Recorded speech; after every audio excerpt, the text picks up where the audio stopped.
सर्वांना माझा नमस्कार. आज आपण बनवू मुळीचे पराठे.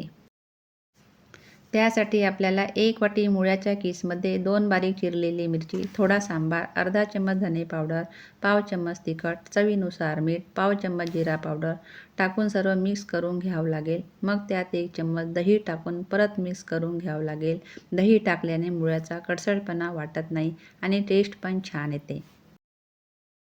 मग कणिकचा गोळा घेऊन त्यात मुळीचे सारण अशा पद्धतीने भरून त्याला लाटून घ्या.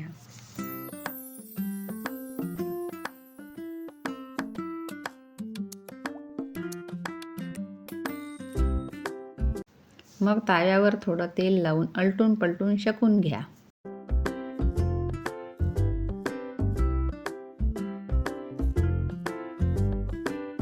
अशा प्रकारे तुम्ही मुळीचे पराठे बनवू शकता.